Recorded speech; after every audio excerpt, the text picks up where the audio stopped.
Olá, que a paz e a luz do Divino Mestre Jesus esteja e permaneça com todos, hoje, agora e para todo sempre. Meu nome é Osnir Viana e irei aqui trazer algumas reflexões acerca da doutrina espírita. E hoje nós iremos refletir sobre a mensagem Banquete dos Publicanos, psicografia do médium Francisco Cândido Xavier, ditada pelo Espírito Emmanuel, e está lá, é uma das mensagens do livro Caminho, Verdade e Vida. Então,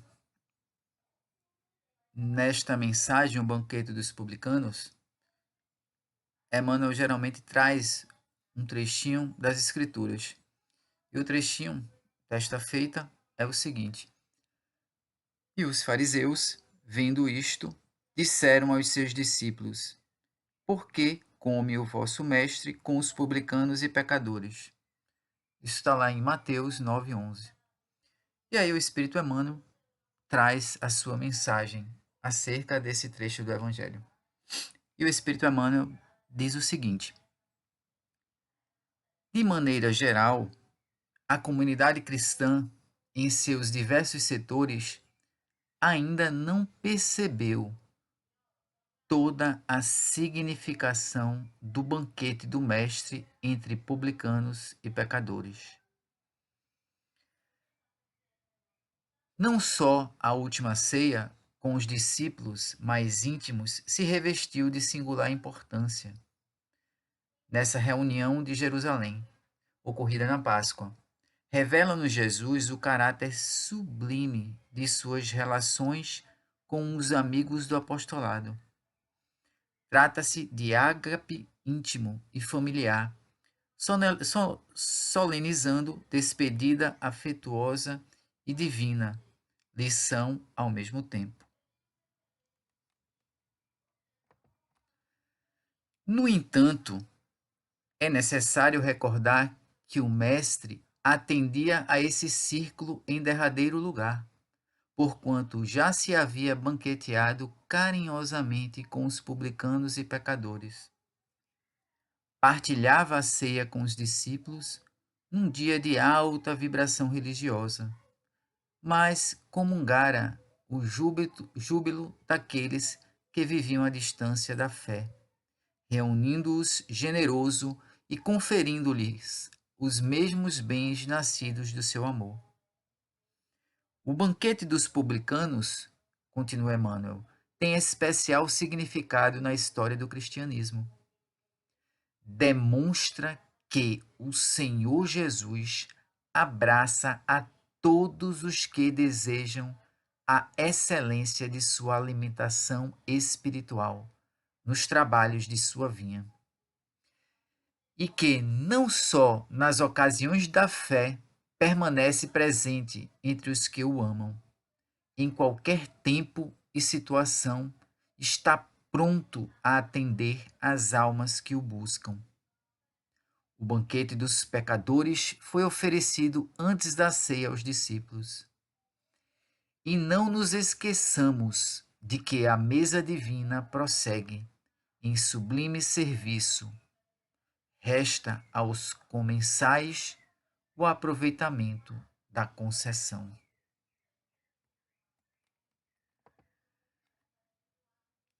E assim termina Emmanuel a sua mensagem. Então, meus irmãos, esta mensagem trazida por Emmanuel nos faz refletir sobre uma das passagens bastante importantes do Evangelho de Jesus, onde ele coloca a importância de todos ao seu derredor, não só dos discípulos, que exerceram sua grande importância na sua trajetória aqui na Terra, mas também de todos que buscavam o Mestre, sem exceção. E aí a gente vai refletir um pouquinho sobre o trecho mais amplo do Evangelho. Em Lucas 5, 27 e 32, a gente reflete sobre aquela passagem de Jesus. Naquele tempo, Jesus viu sentado ao balcão um coletor de impostos, por nome Levi, e disse-lhes: Segue-me. Deixando ele tudo, levantou-se e o seguiu. Levi deu-lhe um grande banquete em sua casa. Vários desses fiscais e outras pessoas estavam sentados à mesa com eles. E Jesus diz: Não vim chamar a conversão dos justos, mas sim dos pecadores. Os fariseus e os escribas puseram-se a criticar e a perguntar aos discípulos: Por que o vosso mestre come com publicanos e pessoas de má vida? E olha a resposta de Jesus. Respondeu-lhe Jesus: Não são os homens de boa saúde que necessitam de médico, mas sim os enfermos. E aí Jesus continua: Ide e aprendei o que significa. Misericórdia quero e não oferenda. Misericórdia quero e não oferenda.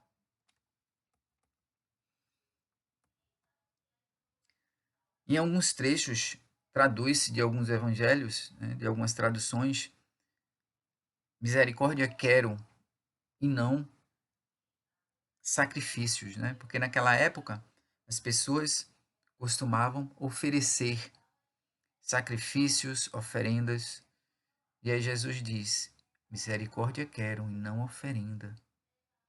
Mas será que essa misericórdia que Jesus se referia era para ele? Ou era para os que estavam doentes? O que o mestre e o que Deus quer de nós, meus irmãos? Oferendas? Sacrifícios físicos? Ou ele quer de nós misericórdia para com os nossos semelhantes? Jesus, quando falamos sobre mesa, sentar-se à mesa, nós lembramos que Jesus, naquela ceia final, conhecida como a ceia da despedida, Jesus reuniu seus apóstolos, os que estavam com ele, os que já conheciam um pouco mais do reino de Deus, o que Jesus comungava de revelações espirituais mais amplas naquele momento de confraternização final e de despedida, que fecharia um ciclo e iniciaria um novo ciclo. É interessante que quando lembramos do processo da própria Páscoa, onde a gente pensa em renovação em vida verdadeira, em vida eterna, em vida espiritual. Naquela última ceia, onde o Cristo reuniu os apóstolos e comungava de revelações espirituais naquela despedida final, ele estava reunido ali com os que já estavam em um nível de preparação espiritual mais ampla, os que foram escolhidos. Mas Jesus não se sentava à mesa apenas com os apóstolos, com os escolhidos. Mas Jesus, antes dessa ceia e de outras, Jesus também se sentava à mesa com publicanos e com pecadores. E quando os fariseus questionam como vosso mestre, porque eles estavam e ficavam horrorizados. E isso também era compartilhado por alguns discípulos que estranhavam. Como pode o vosso mestre sentar-se com pecadores, com corruptos, com ladrões, com assassinos. Imaginem hoje, meus irmãos, o que pensaríamos, né? Se um ícone do espiritismo, um,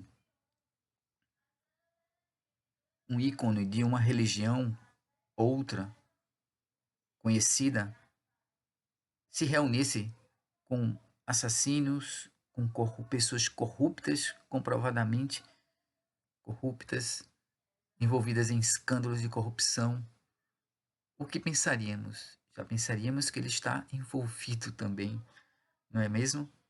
E Jesus sentava-se à mesa com esses, com os pecadores, com os publicanos, que eram aqueles que cobravam impostos e extorquia de muitas pessoas da população que já não tinham muito e ainda tiravam o que eles tinham. Jesus se sentava à mesa com ladrões, assassinos, corruptos, prostitutas. E isso horrorizava os fariseus. Mas Jesus diz: ide e aprendei. Ele estava falando para cada um de nós, meus irmãos. Para cada um de nós. Mas aprender o quê? Quando Jesus diz, ide e aprender. Aprender o quê? Jesus diz, misericórdia quero e não oferenda o sacrifício. Pois a misericórdia não pergunta quem é o culpado, mas pergunta como eu posso ajudar. Como eu posso aliviar a tua dor sem julgar ou sem condenar, trazendo um olhar mais profundo, um olhar mais espiritual, que transcende o físico, porque o nosso intento inicial é julgar e condenar. Ora, se Jesus pudesse nos falar mais diretamente, ora, o que vocês esperam que eu faça? Ou vocês esperavam que eu estivesse no meio de quem? Os justos, meus irmãos, já estão em seu caminho. O amor de Jesus vem em busca de cada um de nós, apesar do nosso erro. Todos nós erramos. Todos nós temos os nossos equívocos. E foi assim que Jesus foi crucificado entre ladrões.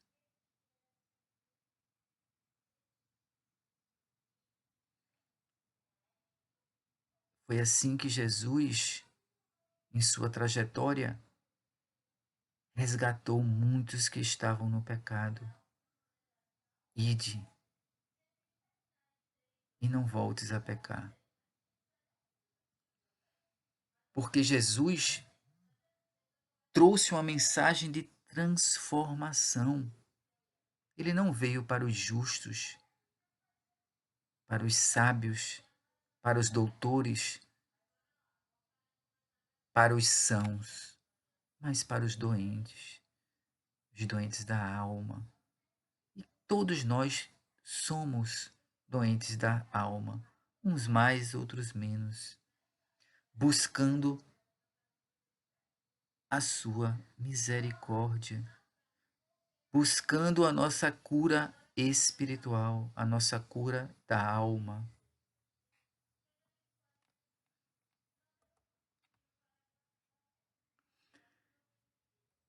E assim, meus irmãos, assim como muitos buscam o alimento material, hoje nós temos muitos que buscam as dietas saudáveis, a busca pelo cuidado do corpo físico. Realmente, muitos de nós somos bastante preocupados com a chamada alimentação saudável, não é verdade? O que é muito válido, cuidar do corpo através de uma boa alimentação. Mas será que estamos tendo o mesmo cuidado com a alimentação do espírito? Será que estamos nutrindo o nosso espírito? Lembremos de Jesus. Não é o que entra pela boca do homem que macula o homem, mas o que sai. Pois o que sai está impregnado do que está dentro do coração, do nosso sentimento, da nossa emoção, do nosso ser, do nosso espírito, da nossa alma. Então devemos não só nos preocuparmos ao sentar-se à mesa física da nossa alimentação material, mas precisamos, ao sentar-se na mesa da vida, o cuidado com a nossa alimentação espiritual, meus irmãos. Como devemos cuidar da nossa alimentação espiritual? Qual é este alimento espiritual, senão a prática do bem, do amor, a misericórdia, o perdão, o servir, a oração, o pensamento no bem? Assim nós iremos, pouco a pouco, cuidando também da nossa alimentação espiritual.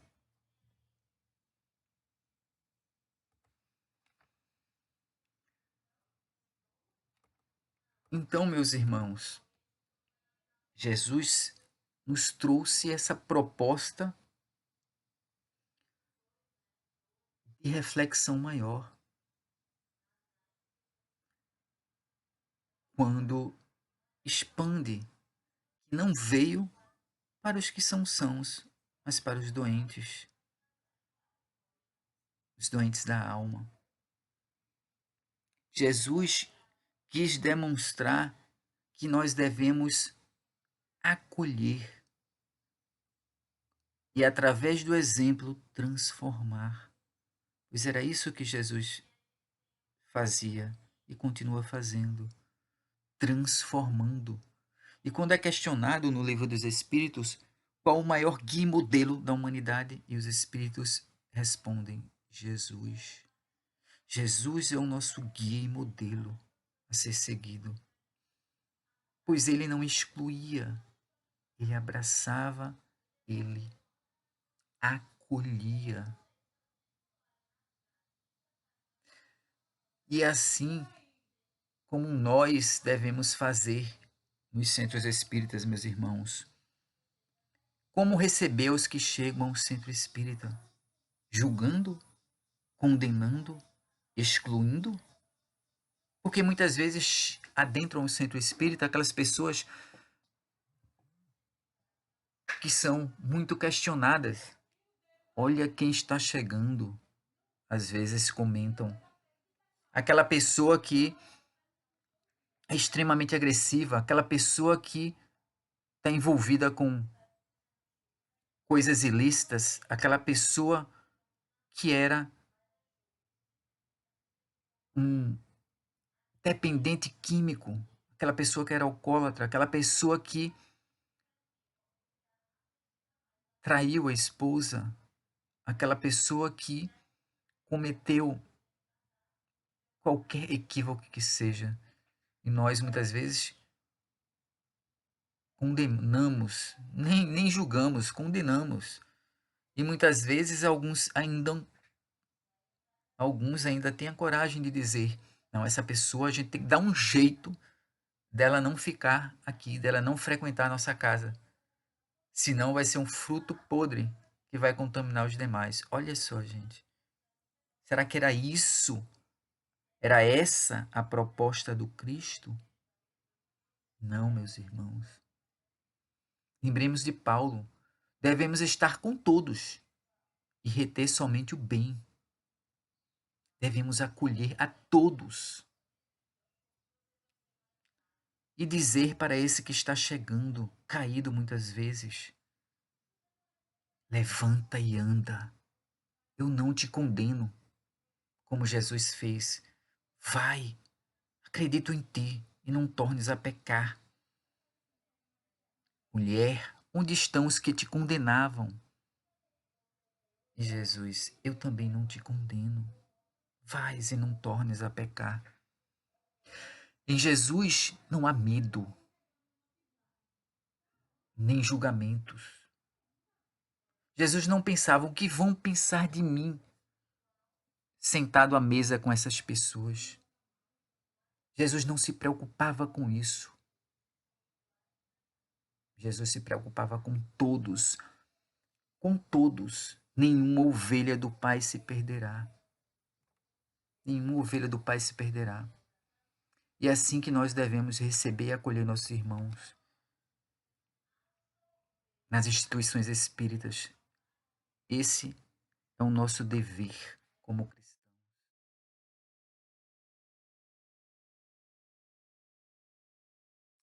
E finalmente, meus irmãos, para a gente ir finalizando essa reflexão de hoje, então a mensagem do banquete com os publicanos reveste-se de uma amplitude e um alcance que transcende a mesa e a compreensão física. Estende-se a todos nós, então que possamos acolher os que chegam, sem condenar, sem excluir. Às vezes, meus irmãos, o que as pessoas querem quando chegam até nós, o que as pessoas precisam é serem escutadas. Precisamos ter um olhar espiritual, um olhar sensível para a dor do outro. Apenas escutar.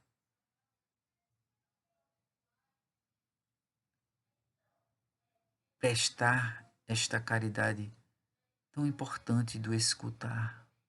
Fazer essa escuta amorosa, sem condenações. Assim como Cristo não veio para os sãos, mas que estão doentes, como todos nós, meus irmãos, nos equívocos da vida, que possamos levantar, acreditar e ter fé sempre na bondade e na misericórdia divina, servindo, caminhando e amando sempre a todos, sem distinção.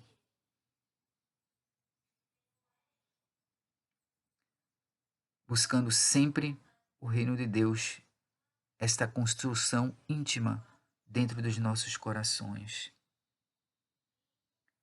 Então, que possamos convidar a todos para este banquete divino, banquete celestial. Convidar todos que encontrarmos nas ruas, nas encruzilhadas, nos campos,